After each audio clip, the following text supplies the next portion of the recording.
Okay, so let's talk about Piggy and its ending and a lot of spoilers in here. So if you have not watched the movie, I highly recommend you do, especially if you're looking for something a little different from the horror we get a lot today. This one definitely felt refreshing of sorts and very much so gave me De Palma vibes as well. So if you really love movies such as Carrie and these movies that feel like they really do more than just try to scare you but also talk about the societal problems we have, I think this is one's for you. But anyways, this is a movie that definitely amps the blood, violence, and all of that. So if you're squeamish, just know that before you go watch this movie. And let's get into it. So Piggy basically is a film that takes place during a hot summer day, and that's one of the things I really enjoyed about this movie is that this movie really had you feeling how these characters felt because it is hot in this time that they're in, and you follow a young girl named Sara who's dealing with a lot of issues. She's dealing with having to be sort of this laughing stock of a group of people, and at the same time also wanting to get out more, but also being held back by all of these insecurities that she's carrying around as well. She has an overbearing mother and a father who sort of is just there, not really that like present of sorts as you would want somebody to be in your life. And so all of these things manifest, and then on top of all of that, you have a killer out on the loose on the town. So you're dealing with all of that, and it just comes to a big epic blow at the end. So let's get into it. So you start off with Sara, who is, as I said, dealing with all of these issues. This clique of girls are messing with her. One of them actually was a friend of Sara, so it kind of is like salt on the wounds for Sara when this girl is messing with her as well, because it's like, what gives, like, what happened to us, right? And so one day while she is going out to the community pool, there is this like strange person there. Many of the people haven't seen before, and right before that, we actually had seen a woman interacting with him of sorts. Well, we'll get back to that. The clique of girls decides to mess with Sada. They try to almost like drown her. They take away her clothes and all of this, and then they leave. So does the stranger as well. And then when Sada is going back to try and go back home, and of course she doesn't have her clothes, so she's trying to cover up as much as she can, and she notices the van of the stranger man as well there, and that's when she sees that the friends have been abducted by this man, and they're trying to plead for help and all of this, and the man's just like looking at her like, what are you about to do? And eventually she decides to let him go, and he gives her a towel and lets her go ahead and get back on her way. She's starting to feel a little guilt after all of this. She's starting to feel like, did she do the right thing? Did she not? What is she supposed to do in this situation? Even would she have been able to overpower this man, who is huge, by the way? Or was she supposed to tell someone? And the police officer is kind of suspicious of her as well, as he sees her going by. And so there's this sort of like suspicion starting to arise in the town, as well as they find the body of the woman we saw earlier at the community pool talk to the man, and they are also saying that the girls are disappeared now. So the town is sort of starting to boil over with what exactly is going on here. There's a killer now, there's an abductor, what is the whole deal?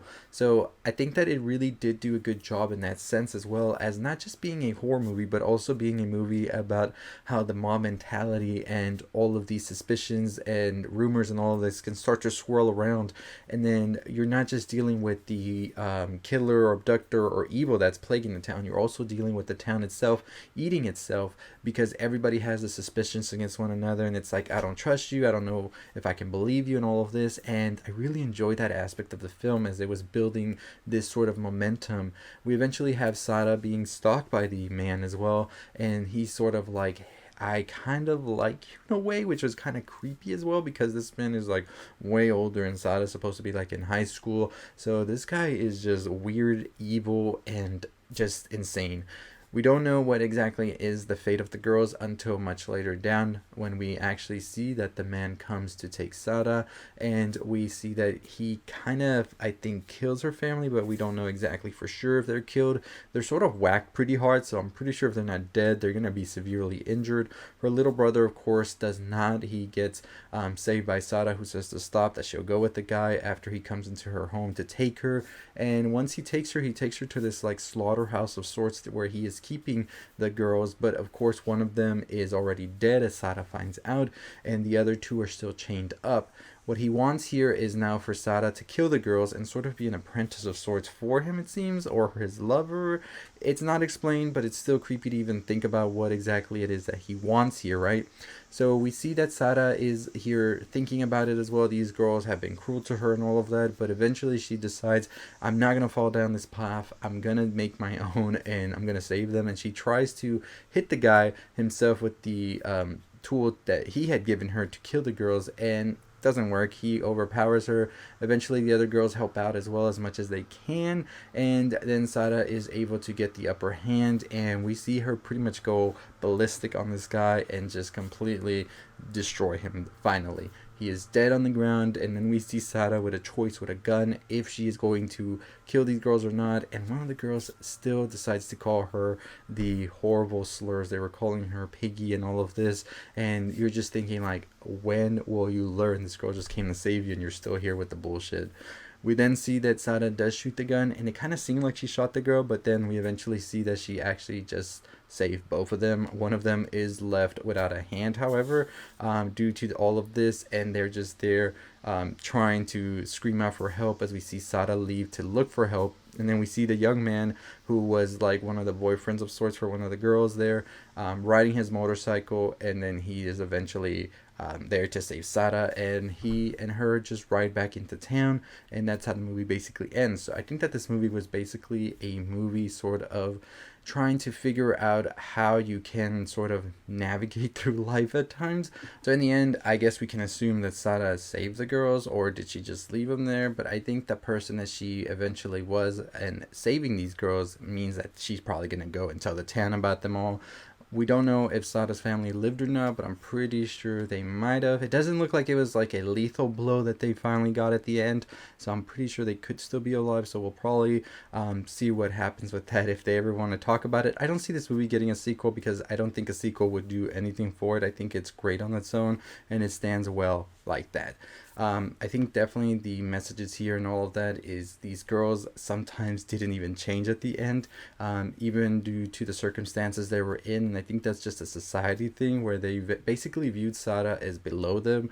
And so when she was here to try and save him, even though it wasn't her intention at first to come and save them, she was just going with this guy so that nothing would happen to her family. But when she eventually was here, it looked like she wanted to save them, but they were still so feeling like she was beneath them that they were ordering her around, even though they were the ones that were in peril, and sort of like screaming at her, calling her names and stuff as she was trying her best to try and save them. So I think that it really showed that people sometimes don't even change during these circumstances at all. I think Sara as well was able to forgive and let go as well to them, eventually letting them free and all of that. Even though she could have just saved herself, she still stuck around to try, and she sort of stayed and faced these people that were very cruel to her, but still found it in her heart to forgive them at the same time, and really showed that she had sort of surpassed all of this, and she can probably move on now and not really think about these things that are being said about her or care about them like she did at the beginning of the film, because she has taken down this killer who was a big deal compared to everything else that was going on, and so she sort of found strength in that as well. So overall, I really enjoyed the film. I did like it. I think it is very visceral, very raw, and I think that's the way that you can only tell this story, so very good on that. But I'm excited to hear more about what this director has in the future as well. And yeah, those are just my thoughts, my opinions, and my spoiler review, sort of talking about the ending and everything else in between. A lot more stuff happened in the movie, but I just wanted to go over the main parts as well as give you my input on it. But let me know your thoughts and opinions down below. We are running a giveaway right now, so if you want to enter, make sure you're subscribed, comment below you want to enter the giveaway, and hit the notification bell to know when the winner will be announced, which will be October 31st during our live stream. You have until October 29th to enter, so make sure you enter and check out our giveaway video to see how to get more entries. But as always, I'll see all of you next time. Stay safe, stay